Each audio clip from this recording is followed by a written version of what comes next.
Barbershop Sports Talk.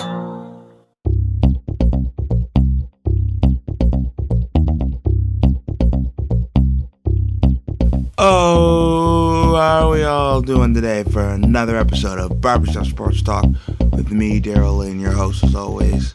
We got a lot of great stuff on the agenda today. My cousin Devin's coming on the show. Really want to come on, talk a lot of different sports topics. I was talking to him last night. He was like, I can't wait to prepare. I'm going to try to know everything. So my cousin Devin will come on, and he will be ready to rock and roll when we get him on. The NFL has a bunch of issues. Could the NFL be cannibalizing themselves? One player in the NFL has an SOS moment. Big surprise, right?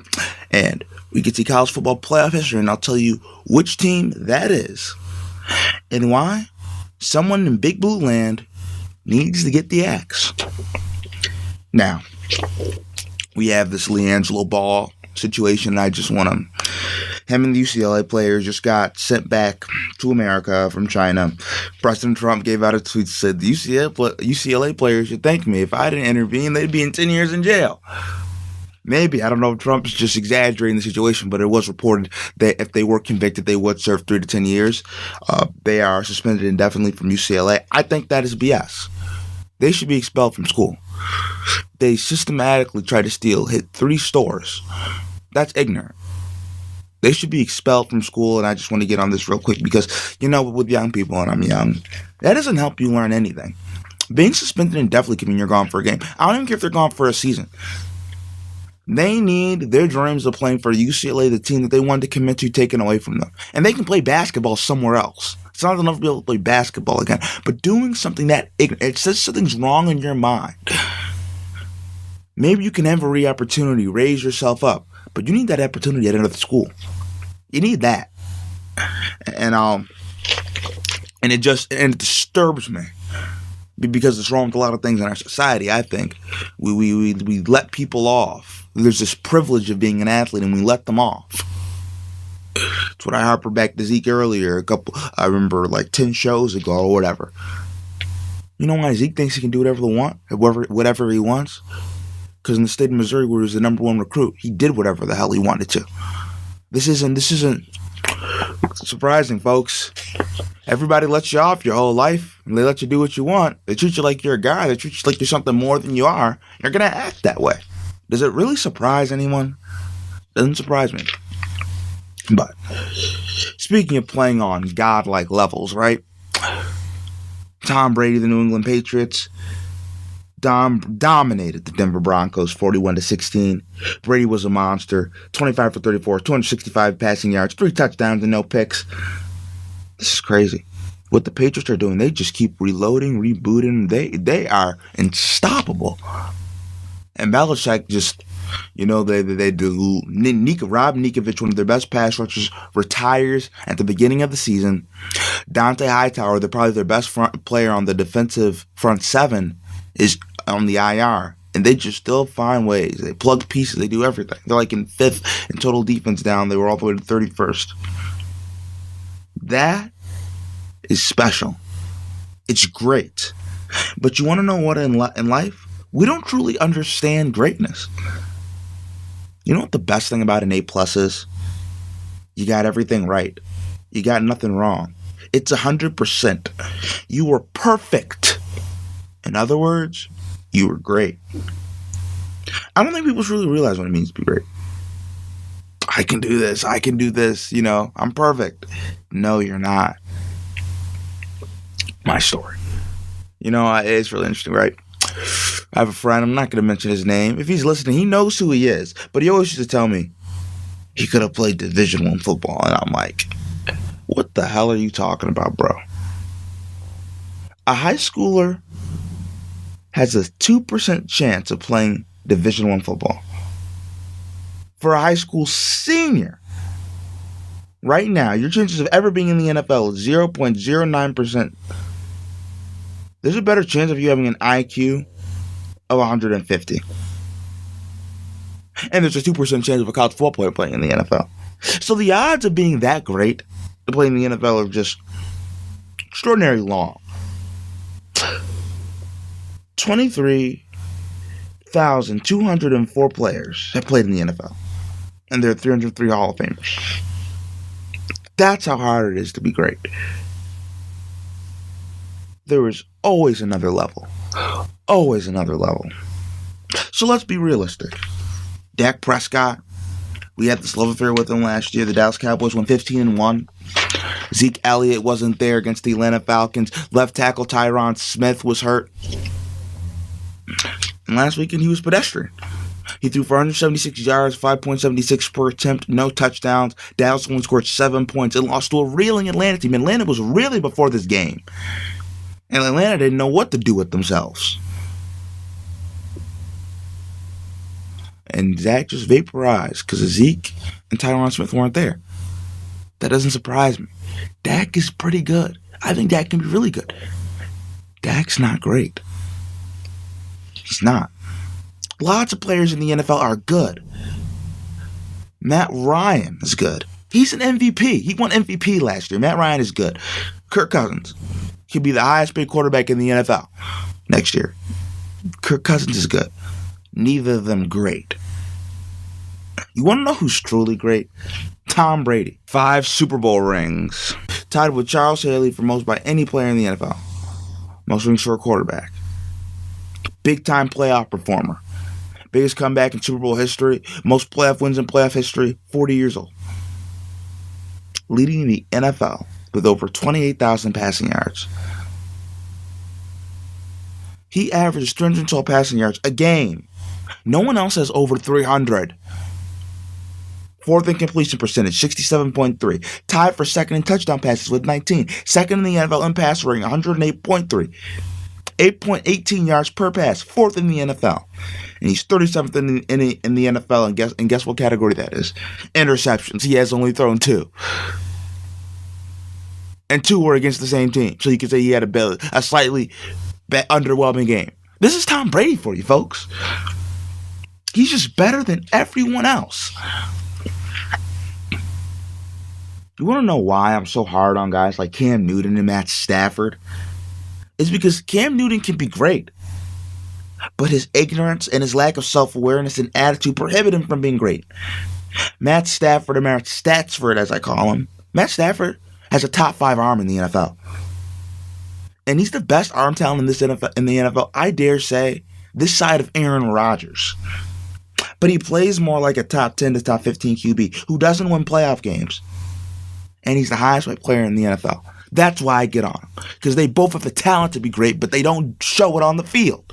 For whatever reason. You want to know the difference between Andrew Luck and Peyton Manning, right? Peyton Manning was in Indy from 1996 all the way to 2011, and Andrew Luck took over after that. You want to know the difference? Peyton Manning brought teams with minimal talent to the playoffs. Peyton got the ball out quick, was exposed. He was exposed less, didn't get the hits Andrew Luck did. And they were 10-6 his last year in Indy. I remember they were 10-6 and they lost to the Jets in the wild card round. He gets hurt. Actually, he leaves. And he gets hurt because of the neck surgery. They're 2-14. Andrew Luck comes in, they're 11-5, but it isn't sustained. The Colts start detracting, they start descending. Luck can't consistently get a bad team to the postseason. Luck can't even be healthy because he holds on to the ball too long. The moral of the story, Peyton Manning was great. Andrew Luck was good. You want to know what's the great thing about Jesus Christ? I'm not trying to get too religious here, folks, but you want to know the great thing about Jesus Christ? The man was walking on water. He was walking on water. He touched you and you too should be healed. Regular people can't do that. That's what made Jesus Christ so great. Jesus Christ wouldn't be great if everybody was walking around healing folks, everybody was walking on water. Ice cream is good. Steak is great. Lobster is great. So let's remember the difference between good and great. Now, my Week 10 NFL predictions, I'm not going to say they were great, but they were pretty good. Pretty good.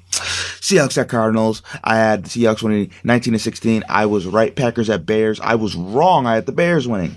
Browns at Lions. I had the Lions winning. This was my one pick. I thought the Browns were going to win their first and only game of the season. They were leading the game, but then Deshaun Kaiser and Hugh Jackson could not hold the lead. What shocks you? Steelers at Colts, I was right. The Steelers won, even though the game was a lot harder than it should have been. Chargers at Jaguars, I was wrong. The Chargers lost. Saints at Bills, I was wrong. The Saints put a whooping on the Bills. A whooping. That's an old-fashioned whooping. Put up like 40 points on them. And Tyrod's getting benched down. Jets at Buccaneers, I was wrong. The Jets won. Vikings at Redskins, I was right. The Vikings won. Bengals at Titans, I was right. The Titans won. Texans at Rams, I was right. The Rams won. Cowboys at Falcons, I was right. The Falcons won. I thought that this was going to be... I thought that the Cowboys struggle a little bit without Ezekiel Elliott. I think that when the Cowboys really take their next step is going to be when Ezekiel Elliott comes back for the postseason. Giants at 49ers, I had the 49ers winning, and I was right. Patriots at Broncos, I had the Patriots winning, and I was right, even though it wasn't 17-24. It was a blowout. They destroyed them in Foxborough. And Dolphins at Panthers, I was right. And the Panthers blew out the Dolphins, too, because Jay Cutler, well, I remember I said, Jay Cutler really has a job over on Kaepernick? Really? Jay Cutler is not an NFL quarterback anymore. You know what Jay Cutler wants to do? We all talk about, I think Colin Kaepernick perfectly wants to be a social justice warrior instead of a football player. But Jay Cutler don't want to do anything to do with football. Jay Cutler just want to chill, and make money for doing nothing. Coming up next on Barbershop Sports Talk, I'm going to tell you how the NFL is cannibalizing itself. Coming up next.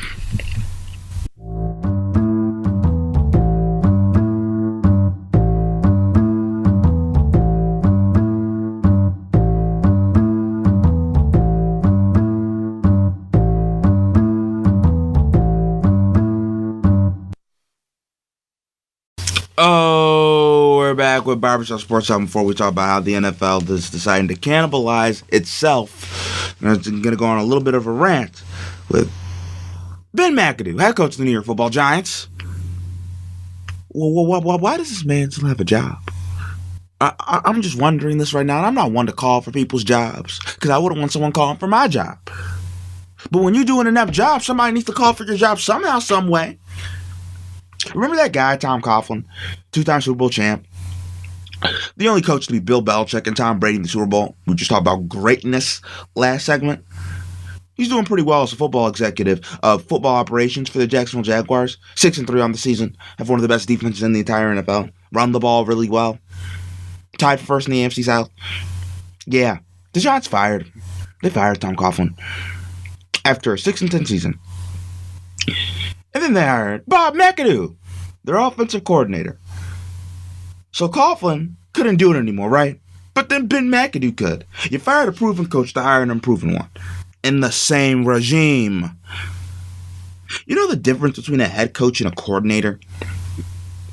You respect the head coach.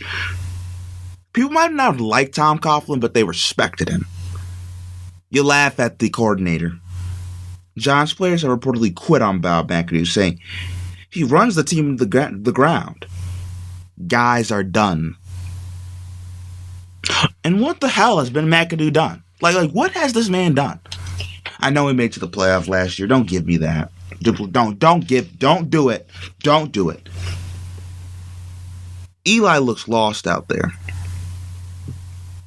He looks like he's 37 years old, 18th in passing, 28th in yards, 17th in quarterback rating, 22nd in QBR. Eli has regressed substantially. Substantially. Odell does whatever the hell he wants to do. He pees like a fire hydrant as a touchdown celebration. He has temper tantrums on the sideline. The offensive line's in shambles. Eric Flowers is awful. And I mean awful at the left tackle spot. Eli keeps getting hit, and that's why Eli's playing so mediocre right now. And they have the 25th rushing attack in the NFL. The O-line can't open up holes in the run game. That probably has something to do with it. Probably a little something. So, the defense. They spent so much money on the defense. The defense has completely regressed. Landon Collins was getting torched. One of the best safeties in the NFL. He's getting torched. This was a team that could win a Super Bowl to begin the year. And now their defense is averaging 26.4 yards allowed on them. It's 28th in the NFL. In 2016, they were only allowing 18. Second in the league. They're 31st in the league now in yards allowed. 10th in the league in yards allowed last year. This is a big difference. A big difference. They just lost to San Francisco, who couldn't win a game against anyone but the Giants. The San Francisco 49ers were based on the Cleveland Browns. A more competitive version of the Cleveland Browns. And they lost everybody. But they play the Giants, and that's like their get-right game. The Giants is the get-right game. That's the game where you make your stats. That's the game where you get paid. Now I'm talking about incompetence. Cannibalism is not a good thing. Usually some people eat each other, but it can be when you're hurting yourself from the inside. And that is what the NFL is seeming to do. Right now, the NFL is a you-know-what, so I would say a something, but if my grandma's listening, she wouldn't like it. So I'm not going to use profanity. Jerry Jones is literally acting like a Dallas Cowboy, a maverick, no pun intended, Jerry Jones doing whatever the hell he wants to do. He's starting to sue the league over contract extensions with Commissioner Roger Goodell, according to the New York Times.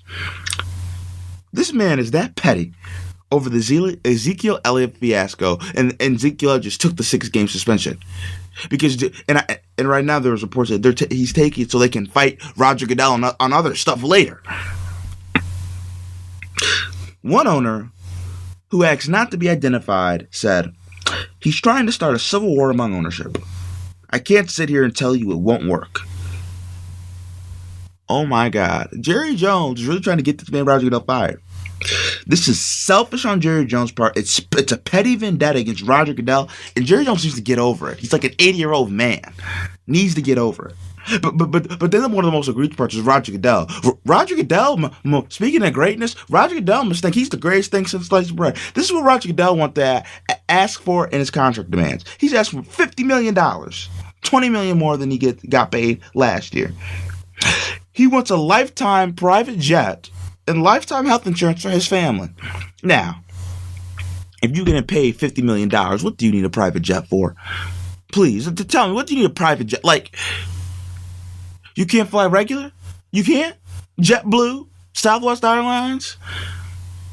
You can't do it? Really, Roger? No, this is a perfect example of overstating your value. Roger Goodell is not that important to the NFL. He's not. You don't make demands like that. I know, he made the NFL over $13 billion last year, right? Impressive. The NFL would make $13 billion with me running it. It's like when you have a really nice car and you don't drive it into the ground. That's what he's doing. He's just not incompetent. But make no mistake, the NFL will make money without you, Roger Goodell. It's like you're coaching the 1992 Dream Team and thinking that they're winning because of you. No, they're winning because they got Michael Jordan, Scottie Pippen, Magic Johnson, Larry Bird, David Robinson, Charles Barkley. That's why they're winning. Not winning because of the coach. The NFL has been full of controversies and issues the last couple of years. Deflategate. Going to court for deflated footballs. They were about to go to the Supreme Court last year for deflated footballs, which is ignorant considering all the stuff that we have going on in our country and the world. And when we're taking the Supreme Court to talk about deflated footballs, that's a stain. Concussions. Moms not wanting the little boys to play football. Domestic violence. Players thinking it's okay to put their hands on women. Players kneeling for the national anthem. Whether you agree with it or not, it is not good for TV, I believe, and it's causing some viewers to leave the NFL and not watch. All this looks bad. All this looks bad. And this year, just this year, and we can get the national anthem this year too. On the other side, you got people like Bob McNair and NFL saying, you can't let the inmates run the prison. That's ignorant as you know what. Cam Newton, a face of the league, says, ha ha ha. It's funny for women to talk about routes. Ignorant. Ezekiel Elliott and the NFL are back and forth on if he did or he did not beat his girlfriend. Roger Goodell, he didn't actually hear Ezekiel Elliott's testimony. He just heard the woman's testimony. This stuff makes no sense. Donald Trump is giving angry tweets about the NFL. And the vice president of the United States leads an NFL sting, leads the Indianapolis Colts games. This is just like problems all over. The NFL has been in the news for all the wrong reasons. All the wrong reasons. And I always talk with my partner Noah, co-host for JCU Television, the show What's Your Take? Always have to get that in there. And Noah's always like, Daryl, why can't we talk about what's on the field? And you know what? I'm starting to agree with Noah. Because lots of this stuff is unnecessary drama that the NFL itself is creating. The NFL itself is creating controversy that it doesn't need to create. And it's silly. And it's cannibalism. He's right. It's a civil war. You're hurting yourself from the end. From inside. Coming up next on Barbershop Sports Talk, I'm going to tell you who the next LeBron James is. Because I think we might have found him. Coming up next on Barbershop Sports Talk.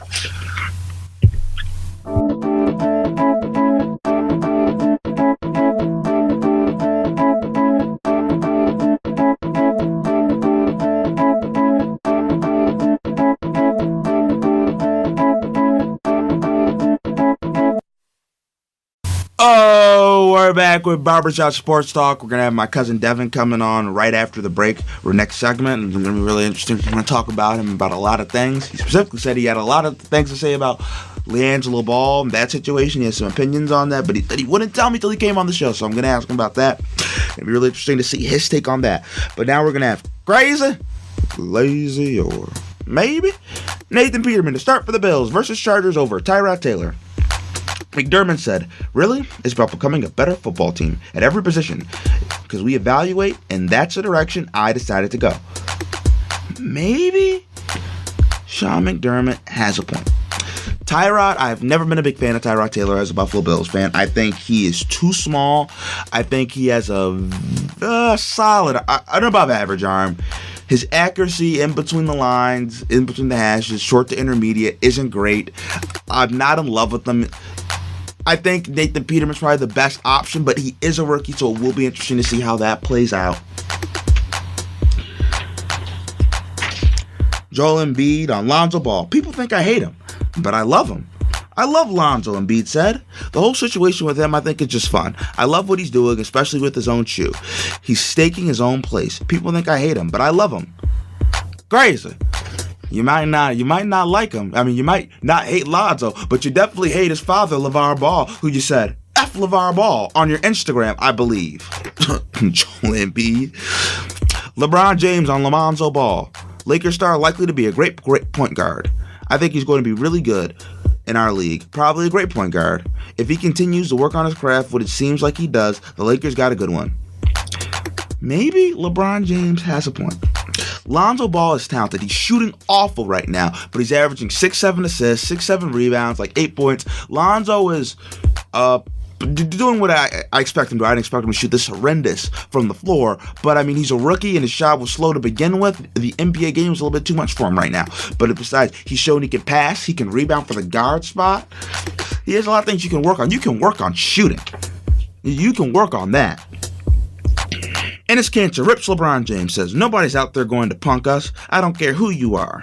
What you call yourself, king, queen, princess, whatever you are. We're going to go fight. Nobody out there is going to punk us. Crazy.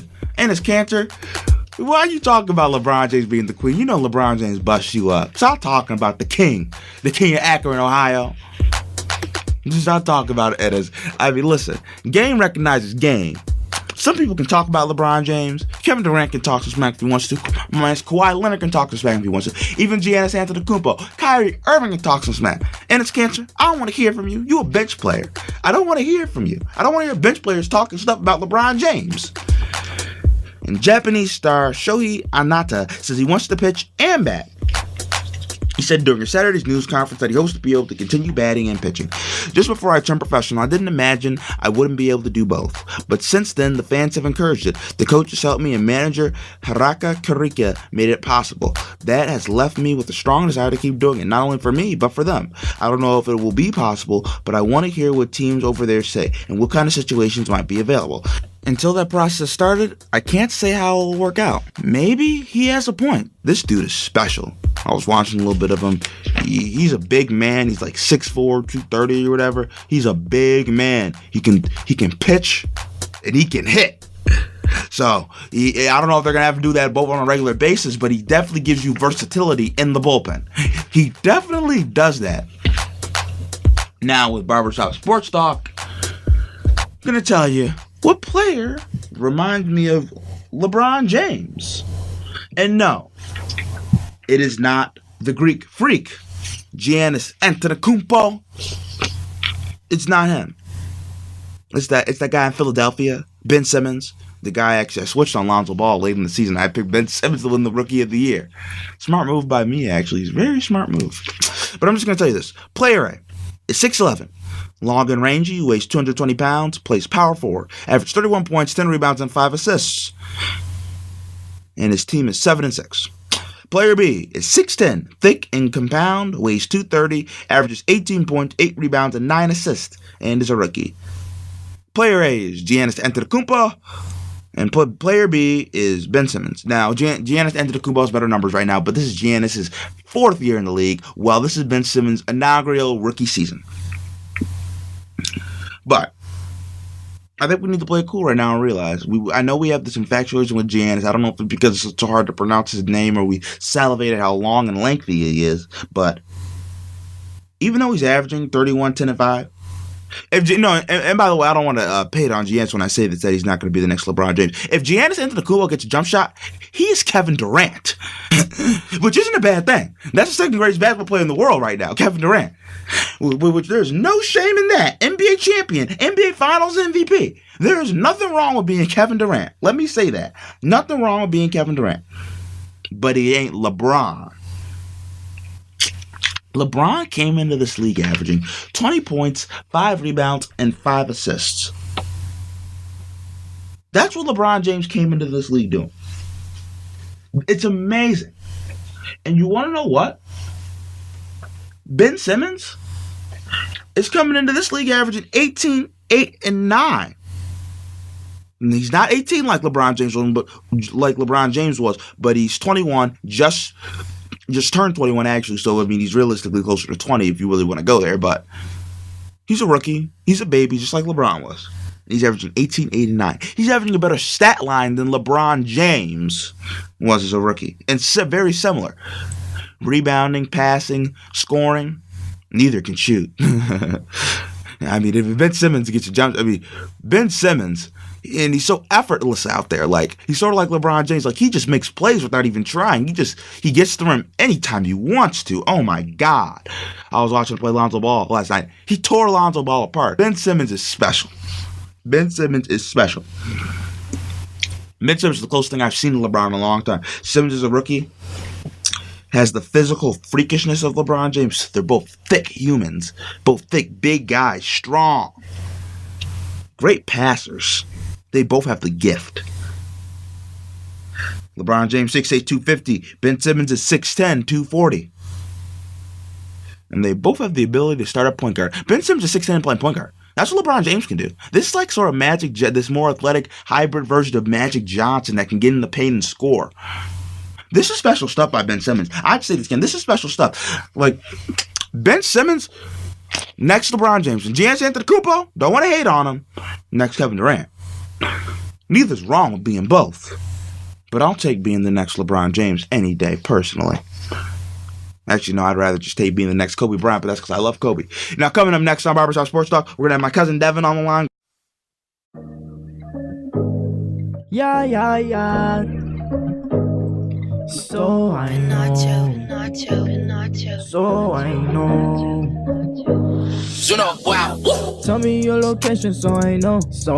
Yeah, I ain't really tryna run it up on you. Tell me your location so I know.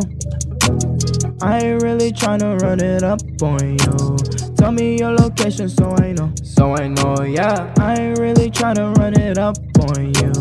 Tell me your location so I know. I ain't really tryna run it up on you.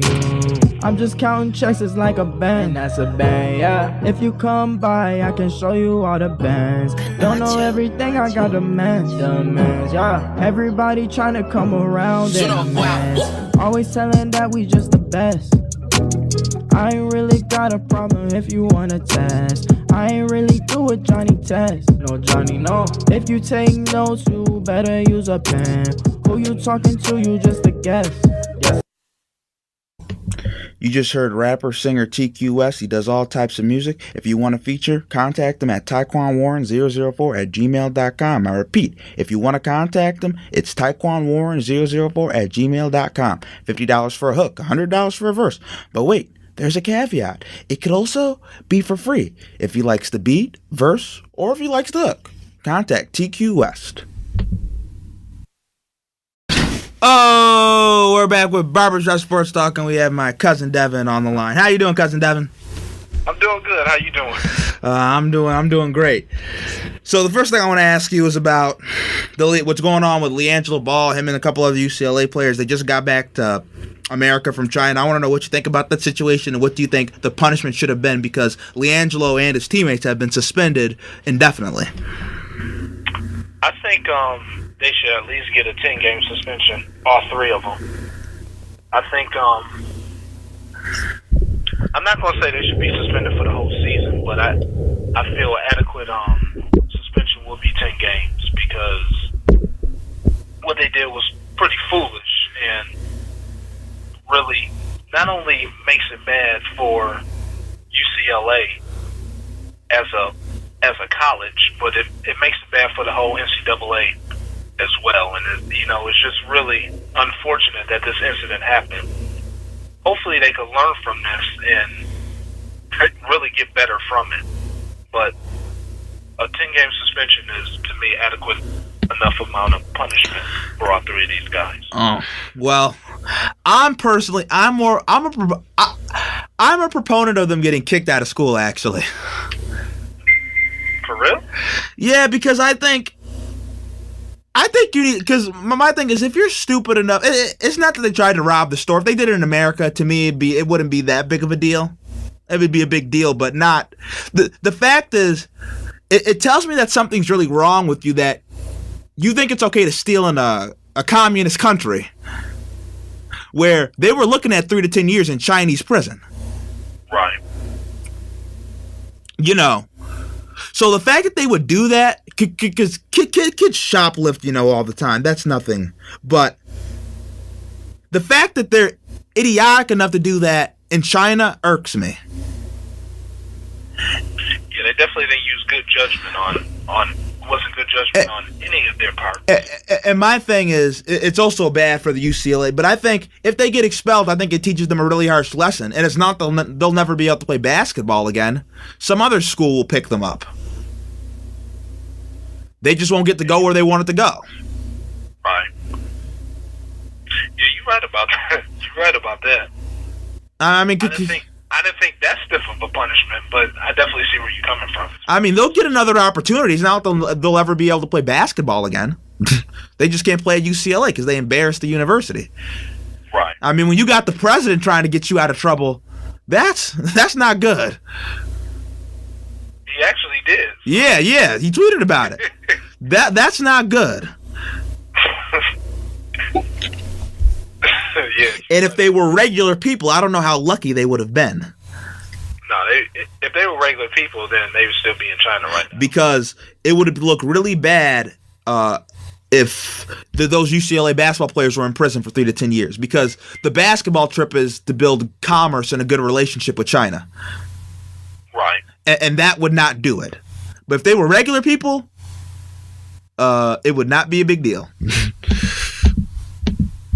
Yeah, no. But, I look at it like this, they're young.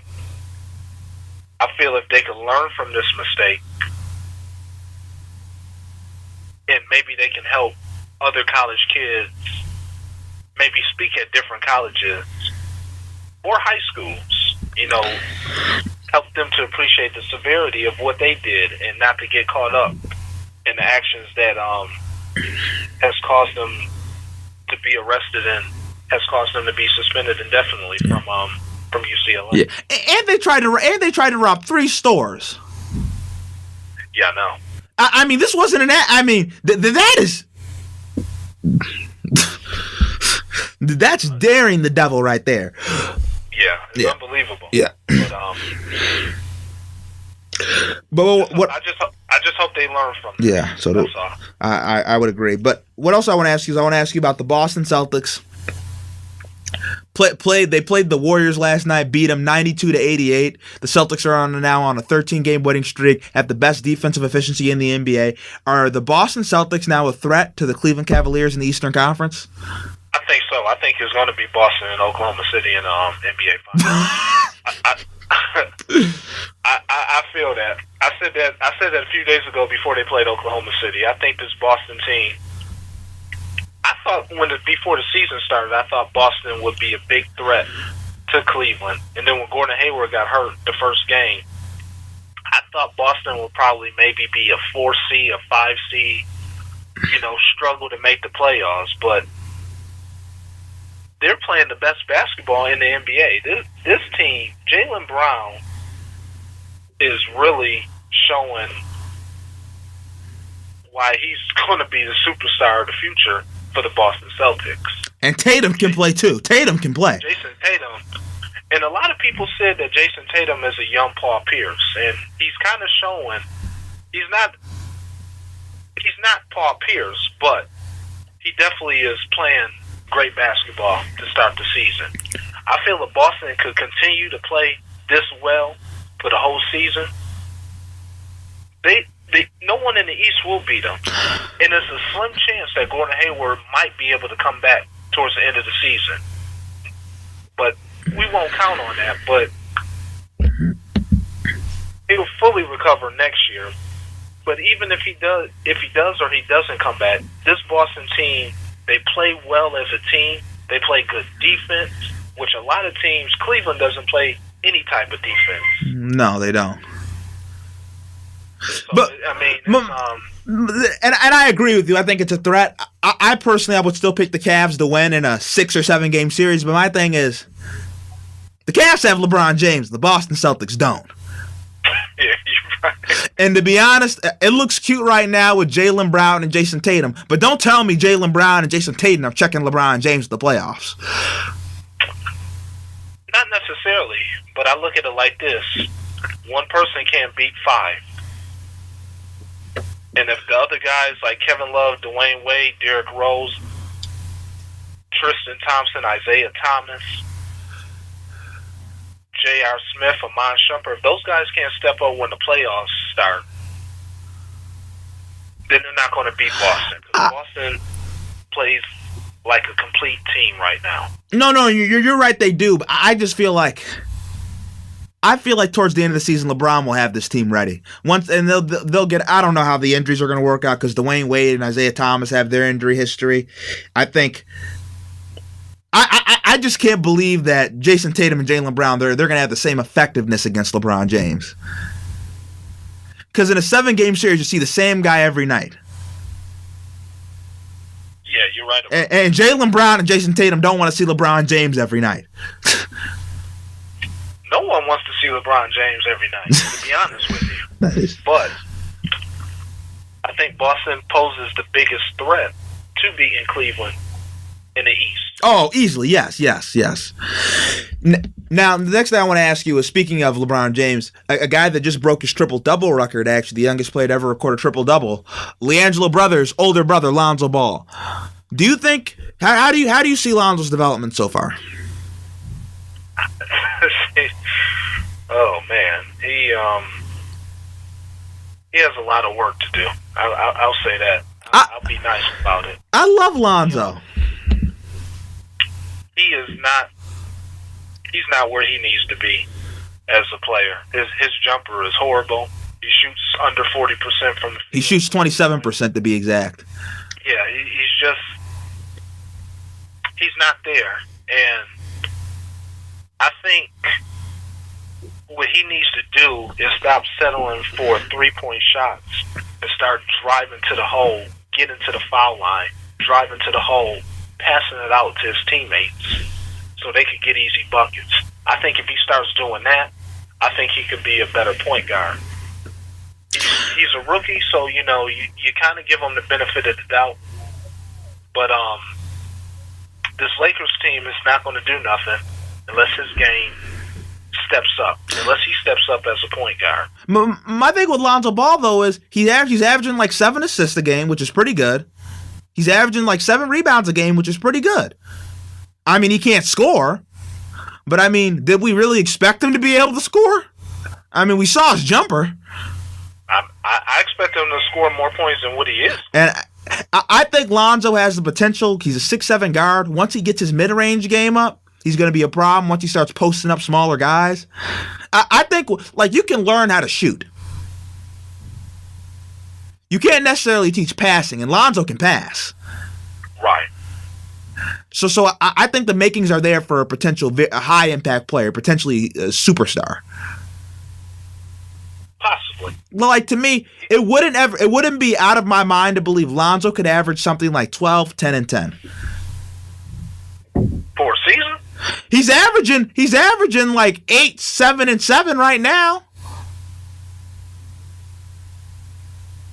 He could, but it's just... His shooting's awful. Don't get me wrong. His shooting is awful. His jumper is horrible. I mean, he has a lot of upside. He has a lot of potential. But he has a lot of work. I think in the next 2 or 3 years, I think he will be someone that'd be like, yeah, Lonzo Ball is a really good point guard. He's helping the Lakers turn the corner, like Magic Johnson was saying. He feels Lonzo Ball could bring Showtime back. So I feel if he could get to that point, then this Laker team can be something special. Now, the next thing I want to ask you about is another rookie that gave it to Lonzo Ball a couple days ago, Ben Simmons. How good does Ben Simmons look like? Ben Simmons, let me tell you this. Ben Simmons, and I was talking about this a little bit earlier in the show, Ben Simmons to me is the next LeBron James. I love that kid. That kid is phenomenal. Now that's a rookie that I would want on my team. Because this man, he could score, he could rebound, he can assist, he plays good defense. He just can't shoot. It doesn't matter. He drives to the hole. No, it doesn't. This kid is special. And if he ever gets a jumper, it's over. Oh, it's over. It's over. I mean, people are talking about Giannis Antetokounmpo being the heir to LeBron James. The heir to LeBron James is Ben Simmons. I'm not going to even go that far. I'd go that far. And I also think, quick point, I want to mention this. If him and Joel Embiid stay healthy, think Kobe Bryant and Shaquille O'Neal. Oh, yeah. That's that type of talent. You have two guys that can be the two best players in the NBA on the same team at the same time. Right. This Philly team is going to the playoffs. I said that before the season started. They're going to the playoffs. Like, in 5 years from now, don't be surprised if we see them Ben Simmons, Joel Embiid, Kobe, Shaq. Like, because Joel Embiid is something special in himself. I've never seen he's a big man. He went 60-19 from the free throw line against the Los Angeles Lakers. He scored 46 points. Yeah. 15 rebounds, 7 assists, and 7 blocks. And he shoots threes. Oh, man. That's the thing with those guys. They have to stay healthy. If they can stay healthy, they're going to be something real. And if Markelle Fultz can give them anything. You said what now? And if Markelle Fultz can get him anything, the first overall pick. Right. That is right. That Philly team, that's the team on the rise in the East. Yes, it is. Yes, it is. They're going to challenge Boston, not this year, but they're going to challenge Boston in a few years. I feel that. Yeah. Now, Cousin Devin, I want to hold you real quick. We're going to take a real quick break, but right after the break, we're going to talk a little bit about the Oklahoma City Thunder. All right. Coming up next on Barbershop Sports Talk. Oh, we're back with Barbershop Sports Talk. Still have my cousin Devin on the line. Before, we were talking a little bit about the Philadelphia 76ers, Lianglo Ball, the Cleveland Cavaliers, Lianglo Ball Fiasco. But now I want to ask you about a team that you said you think is going to represent the Western Conference. I personally think Oklahoma City will be a dumpster fire because I think there's too many balls to go around, but you obviously disagree, so tell me why. Oh, well, I'm a little biased. Oklahoma City is my favorite team, so I'm hopeful they could get to the finals. And Kevin Durant's not your favorite player. No, he's not anymore. I'm done with Kevin Durant. Russell Westbrook is my favorite player. The true leader of the Oklahoma City Thunder. But, you know, just like tonight, they played San Antonio. They were blowing San Antonio out, but towards the end of the game, they let it go. Like, yeah, they can't finish games, and that's an issue. That's a serious problem because their record should be a lot better than what it is. They start off good, and then they can't finish, and that's a problem, and that's what's going to cost them to be a top seed, a top 5 seed, or top 4 seed in the Western Conference. I feel the only way they could possibly maybe get to the finals, number one, I feel they need another piece. I was really hoping they would have signed Blake Griffin because I think he would have been the missing piece that they needed to beat the Golden State. Wait, Adam with Carmelo and Paul George? Yeah, if they had the money. Or instead of a Carmelo Anthony, sign Blake Griffin. I just before they got Carmelo Anthony, that's what I was hoping. I was hoping they was going to get Blake Griffin. Yeah, he's from Oklahoma. Yeah, that's what I'm saying. He played for the University of Oklahoma. It would have made sense that he went back to Oklahoma to help the Oklahoma City Thunder. But I mean, I'm happy we got Carmelo Anthony. I think with that situation, I think there's too many balls to go around. You got Westbrook that likes to shoot. You got Carmelo who definitely likes to shoot, and you have Paul George. Yeah, it's just I still feel they're missing a piece. I don't think they have enough to beat the Golden State Warriors. Oh, I don't think they can beat the Spurs in the 7-game series once they get Kawhi back. Yeah. And look what the Rockets are doing. I mean, it was the Phoenix Suns, but they put up 90 points in the first half. And Golden State only scored 88 against Boston last night. So, I mean, in the whole game. That Houston Rockets offense, is explosive. They just have snipers all over the place.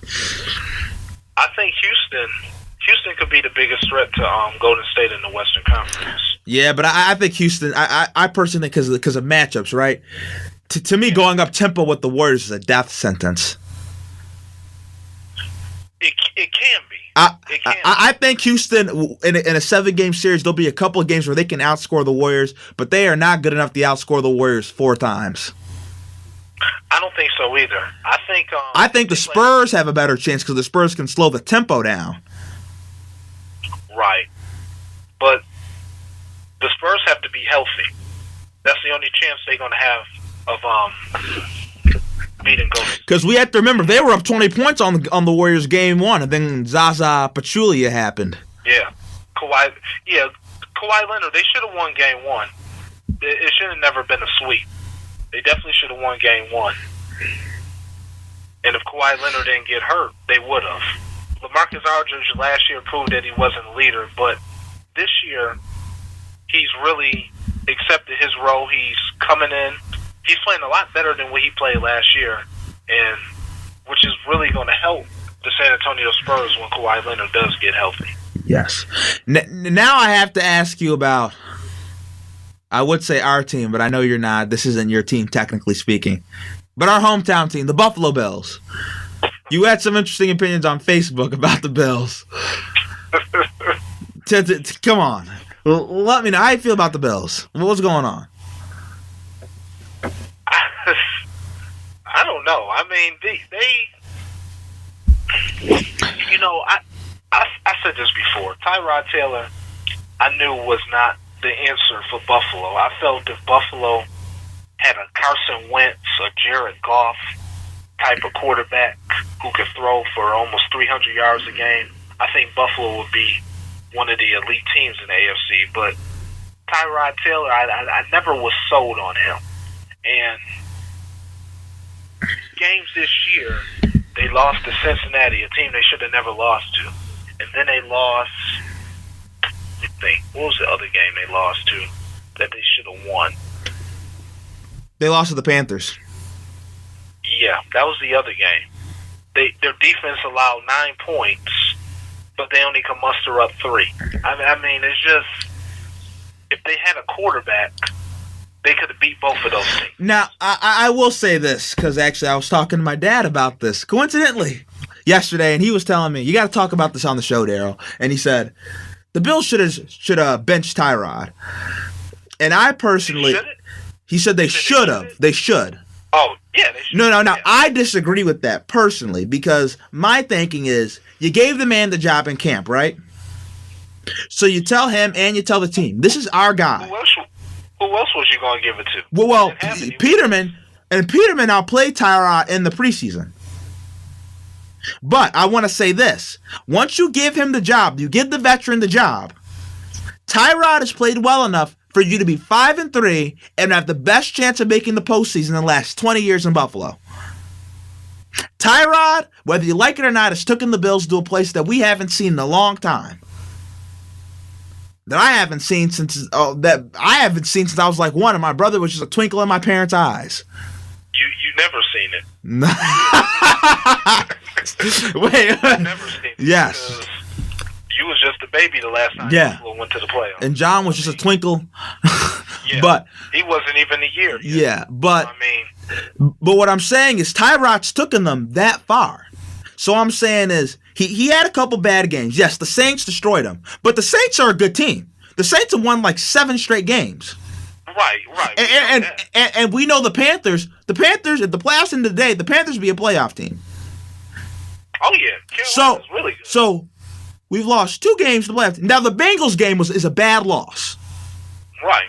And you know what? There are always games like that in the NFL. Always games like that with every team. It seems like it's always with Buffalo. No, I know, but like for example, the Steelers got blown out by Jacksonville this year. Yeah. We were like, well, how does that happen? But look how good Jacksonville is, and look how good Pittsburgh is. Yeah. But if the playoffs ended today, the Bills will be in the playoffs. If the playoffs started today. For right now. Yes. They still got to play the Chargers Sunday, and that's a winnable. What I'm saying is, don't give it to a rookie QB. The rookie QB, Nathan Peterman. I like Nathan Peterman. Actually, I have friends that are from Pittsburgh that swear by Nathan Peterman, and I think Nathan Peterman reminds me of a little Kirk Cousins. Kirk Cousins. He has a little bit of that in him. But I hope he plays like Kirk Cousins. But he's a rookie. I don't expect him to come out and be Deshaun Watson. There's going to be growing pains. Is that worth losing a couple games and losing a playoff spot? To me, the most important thing right now for the Bills organization should be to make the postseason. Because it's been too long. And to me, winning is the best culture you can have. Well, if the playoffs started today, they'd be in the postseason. They'd be in the postseason, but you got to think about it. They still got to play New England twice. I don't think they're going to make it with Tyrod. Tyrod isn't going to beat New England. Neither's Peterman. Right. You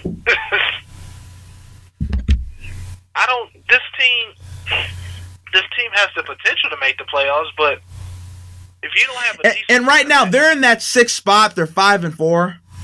Right. The Ravens are 4-5. The Raiders are the Ravens are 4-5. The Raiders are 4-5. The Dolphins are 4-5. The Jets are 4-6. These are the teams they're competing with. Right. So the 6th spot is really the Bills. Right. And if they don't beat the Chargers Sunday, it's going to be it's really going to be a wrap for Buffalo. They can't beat the Chargers Sunday. I think you give Tyrod one more game. To me, I give Tyrod one more game. To me, that's panic. Good. Yeah, I agree. It definitely is. To me, good teams don't panic.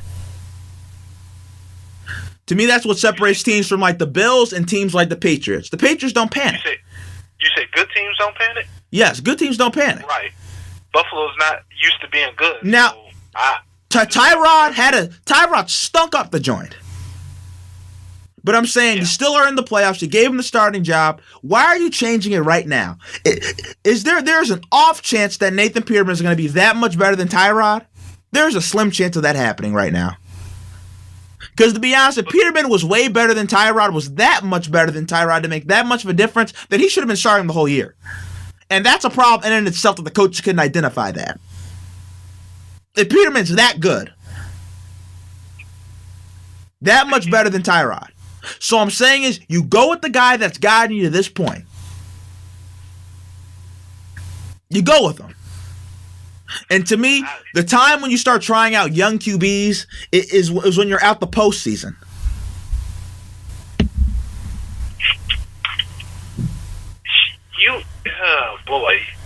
You're right about that.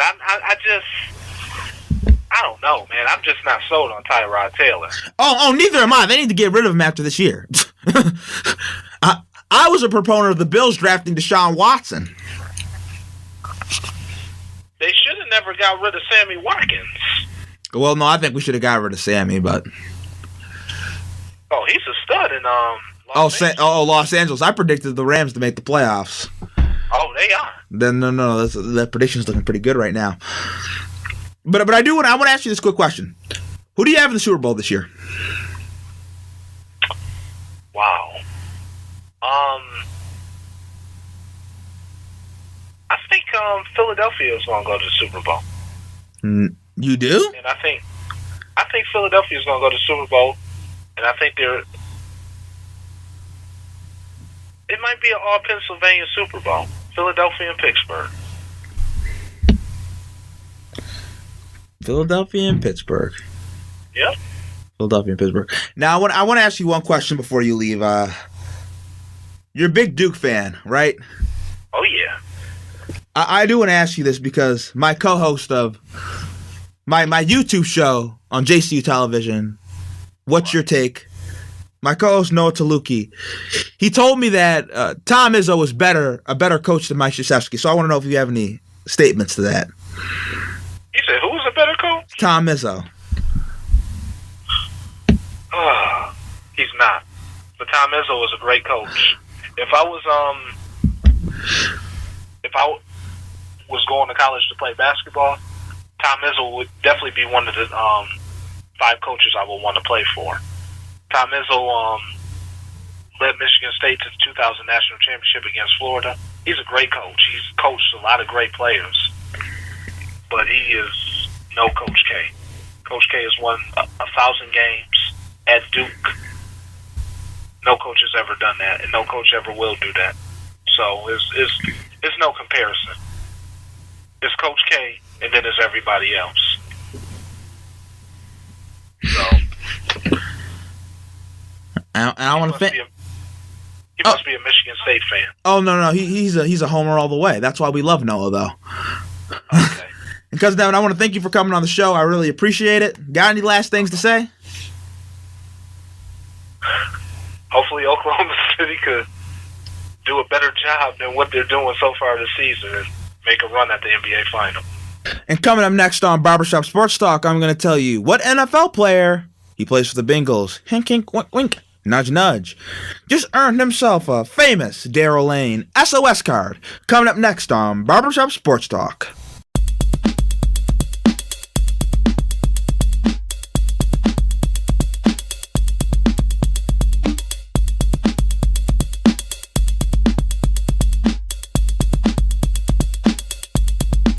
Oh, we're back with Barbershop Sports Talk again. I want to thank my cousin Devin for coming on the show. Really appreciate that. Loved his takes. But I got to give one NFL player an SOS sighting. Stuck on stupid. Vontaze Burfict. So what happened for Vontaze Burfict? Earn an SOS sighting from me. In the second quarter of the Bengals' 24-20 loss against the Tennessee Titans last weekend, Burfict was involved in a shoving match with the Titans offensive lineman. The down judge, Jeff Bergman, had a hand out to hold Burfict back during the altercation. And guess what Burfict did? He knocked his hand away. Thus, Burfict was ejected, and then decided to taunt Titans fans by giving the Johnny Manziel money sign. Now, first of all, here's some advice for Vontaze Burfict. Don't mimic Johnny Manziel in any way. That's a good way to get you out of the league. That is a great way to have you sit at home. Great way. Great way for you to be looking for employment if you want to mimic Johnny Manziel. Don't do that. Another piece of advice. You know your reputation is a hothead? And that's how you carry yourself? Not a good thing. Perception becomes reality, buddy. And our perception is reality. You've done this everywhere. Remember the first week the first couple weeks of his NFL career when he was a younger player? He punched a Packers player in the private area, the private area. And this even happened in Arizona State before that. He was getting in fights on the practice field. And that's the reason why he wasn't drafted. Vontaze Burfict was supposed to be a first-round draft pick. And because he decided to act like an idiot at Arizona State, he went undrafted. He lost the Bengals the game against the Steelers in the playoffs a couple years ago with just ungodly penalties, like just doing stupid things. So you know what, Vontaze Burfict? You need to stop hurting yourself, buddy. You need to stop hurting yourself. You are costing yourself a career. He's a couple more stupid things from being out the league. I'm trying to tell you. Talented dude, all-world linebacker, had 100 tackles last year, has 41 tackles this year. Talented dude. But you want to know what? I'm going to give you a quote. This is something my Uncle David always said. A hard head makes a soft bottom. And right now, Vontaze Burfict's tush is real soft. My dad always likes to make this phrase. It's a bad thing when your players play from the neck on down. That's what Vontaze Burfict does. He plays from the neck on down. He needs to play from the neck on up so he knows what's going on. That's what he needs to do. He needs to stop acting like a fool. Get himself out the league. Okay, next up. Auburn blew out Georgia last weekend. Not just blew them out, they dismantled them. Like it was embarrassing. It was a sight to see. Took them to the woodshed. And now this has put Auburn in a position to make the college football playoffs. I can't believe it either. A 2-loss Auburn team making the college football playoffs. But it makes sense. Look at Auburn. Let's look at Auburn's resume right now. They lost in the beginning of the season to a Clemson team that was playing really, really well in the beginning of the year. And they lost 14-6. And Clemson was ranked 3rd in the country at the time. So that's a good loss. And then their other loss was a 23-27 game at LSU in Death Valley, which is one of the hardest places to play in college football. One of the hardest places to play. So those aren't bad losses. And they were close games. Both their losses were close games. It's not like Ohio State, who got blown out by Oklahoma and Iowa. It's not like that. But not only that, they beat Georgia, the number 1 team in the country. They mowed them down. Georgia was blowing out everybody else. And Auburn just came in and waxed Georgia. Waxed them. Georgia had an average margin of victory of 24.5, 3rd in the country. Just behind Alabama, who was blowing everyone else out, and Central Florida, who plays no one. Georgia was 3rd. And Auburn came in and busted them. When you blow out the number 1 team late in the country, that is impressive. I don't care how you spin it. I don't care how you slice it. It is impressive to blow out the number 1 team in the country. But then you have to look at this. Auburn's schedule. It's set up perfectly. They're going to play Alabama in the Iron Bowl where emotions are running high. You know how rivalry games are. And Alabama's going to be number 1 in the country. If they beat Alabama, that means they will have 2 wins against the 2 number 1 teams in the country at the time. That's really impressive. And then not to mention the fact in the SEC title game in Atlanta, they would play Georgia again. You know what the saying is? It's really hard to beat a good team twice. If they beat Georgia twice, and Georgia will still probably be a top 10 team at that point, that is an impressive resume. That is one hell of a resume.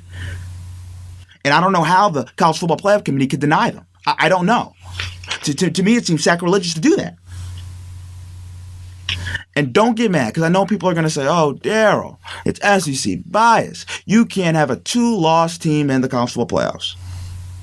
Well, first of all, I'll tell you this. The committee likes to make their own rules because they had Ohio State in the College Football Playoffs last year when they didn't even win their conference. Penn State did. Just by the way. And you want to know, for all these people that complain about this now, you're the same people that wanted the College Football Playoffs. In the BCS era, this didn't happen. There was only one time where a 2-loss team made it to the finals in the BCS era, and that was LSU. That was LSU. That's the only time. It was computers decided, and it was always a 1-loss team or a team that was undefeated. There was never a 2-loss team that made it in the BCS besides LSU. And now when you have 4 teams in the College Football Playoffs and everything is up to the committee, it's people in a room, you're arguing, you're debating. There's going to be some 2-loss teams that make it. It's about getting the best 4 teams in the College Football Playoffs. That's the whole point. When Chris Critton came on my show last week, he was talking about how he didn't like the fact that Ohio State was ranked ahead of Oklahoma, even though Oklahoma busted them. And I made the point to him, listen, man, the whole point of the College Football Playoff Committee is to decide who they think is better right now. Who at the end of the year, who are the 4 best teams in college football? Who are the 4 best teams? It has nothing to do with record or who you beat. And I know we don't like that, but we need to realize this is what the College Football Playoffs is. If you don't like it, take your butt back to the BCS. Like that. That's all I have to say. Go back to the BCS. This is how it is. This is how it is. And just to say this, you know what the BCS is really about? It was about filling the pockets of the higher ups in college football, the NCAA. Nothing for the players. The players just have to play more games, risk more injury. That's what that's what the College Football Playoffs about. That's what it's really about. So you want to know what? It works out for everybody. The fans get entertained. We get 4 teams. That's all we clamored for. The NCAA gets to make a boatload of money, the $1 billion contract they signed with ESPN, and the players get screwed over. I mean, what else is new? What else is new? So you know what? I don't really care about the College Football Playoffs or the BCS. I prefer the College Football Playoffs slightly more. But to be honest, don't complain. Don't complain. Because the same people that complain are the same people that was like, oh, we hate the BCS, we hate the BCS. This is the world you're living in, so deal with it. Glad I got that out my chest. Now, coming up next on Barbershop Sports Talk, I'm going to give my college football first 4 in, first 4 out. Coming up next.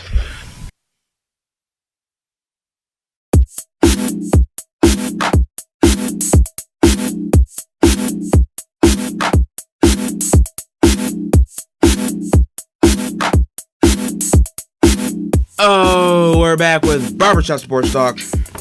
We're going to get into my college football first 4 in, first 4 out. But in a second, I just want to tell you the College Football Committee's first four in, first 4 out. Alabama number 1, Clemson number 2, Miami number 3, Oklahoma 4, 5 Wisconsin, 6 Auburn, 7th Georgia, and 8th Notre Dame. And with that, it's time for my college football first 4 in, first 4 out. Number 1, I have Alabama. Won a tough 31-24 game over Mississippi State. Alabama still has that man, Nick Saban, who knows how to doctor up himself a defense. In the running game with both Bo Scarborough and Damian Harris is explosive. I like it. I like them to get past the rest of the SEC and be in the college football playoffs. Number 2, Clemson. Front 4 dominated FSU, 31-14 win. Still love Clemson's defense. Still love that D-line, that front 7. Number 3, I have the University of Miami, the Hurricanes. Dominated number 3 ranked Notre Dame on both sides of the ball, 41-8 win. Miami just looked like they were the better team. Like they had better athletes. Like they just looked quicker, faster, stronger. Number 4, I have Wisconsin, undefeated on the year. Big statement win in a 38-14 blowout win against Iowa. First ranked team in Iowa, and they blew them out. And we haven't, and we've been hard on Wisconsin. Everybody's been hard on Wisconsin, saying they haven't faced a ranked team. And when they got the opportunity to face an Iowa team that blew the doors off Ohio State, Wisconsin responded. Number 5, I have Oklahoma blew out 6th-ranked TCU 38-20, who had one of the best defenses in the country. Baker Mayfield, best player in college football, hands down. Number 6, I have Auburn, took out number 1 Georgia, and they took them to the woodshed. They took them to school. They taught them how to play the game of football. That is how bad they blew them out. They blew them out so bad they're going to be getting hugs and kisses from their moms and be like, it's okay, baby, it's okay, baby. They blew them out. They got took into school. Number 8, I have Ohio State, dominated the number 12 team in the country in Michigan State, 48-3. JT Barrett and them got back on track. Still have a chance to move their way up, and right now they're one of the 2 lost teams, along with Auburn, that have a good chance, maybe, of making it to the college football playoffs. And that's it for my first 4 in, first 4 out. Now I'm going to give my Week 11 NFL predictions. Titans at Steelers. I have the Titans winning 24-31. I did not like the way the Steelers looked against the Indianapolis Colts last weekend, and I think the Titans are going to get them. Lions at Bears. I have the Bears winning 23-20. Noah Taluki, my mans. Noah will not like this, but I like the Bears. I like their front 7, and I also like their running game. Jaguars at Browns. I have the Jaguars winning 34-14. Ravens at Packers. I have the Ravens winning 17-14. Cardinals at Texans. I have the Cardinals winning 17-10. Buccaneers at Dolphins. I have the Dolphins winning 17-15. Rams at Vikings. I have the Rams winning 27-20. Redskins at Saints. I have the Saints winning 30-24. And oh my gosh, how have the Saints been playing? They tormented my Bills last weekend, and they're 7-2. Who thought the Saints would be this good? It's crazy. Bills at Chargers. Chargers winning 20-17. I am almost completely off the Bills bandwagon after that horrendous performance. They led Drew Brees in the Saints pit 40. And this wasn't in the Superdome. This wasn't in the Superdome. This was in the Ralph in Buffalo. And they let Drew Brees and them do that to them on the road. I'm sorry. I'm done after that. I'm done. Bengals at Broncos. I have the Broncos winning 17-16. Patriots at Raiders. I have the Patriots winning 40-28. Eagles at Cowboys. I have the Eagles winning 27-13. And Falcons at Seahawks. I have the Seahawks winning 24-20. And coming after the break, we're going to have our last segment, our closing segment, the night train as we're leaving. Coming up next on Barbershop Sports Talk.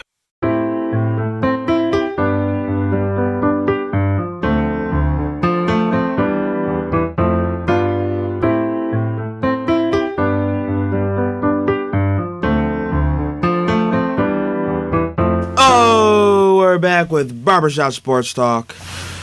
You know, I was going to get Ashley to come in for his own closing words of wisdom, because I know everybody loves Ashley, so do I.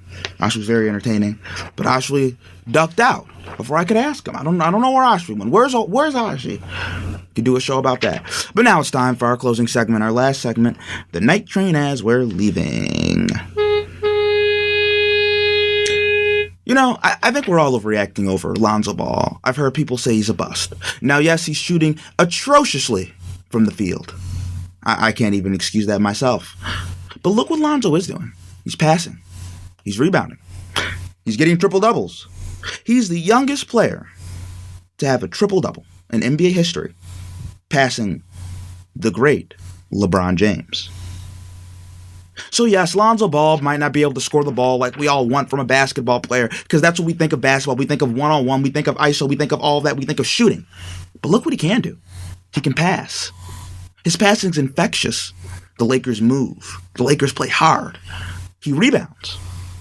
And yes, his defense is less to be desired right now when he can't shoot the ball, but shooting is something you learn.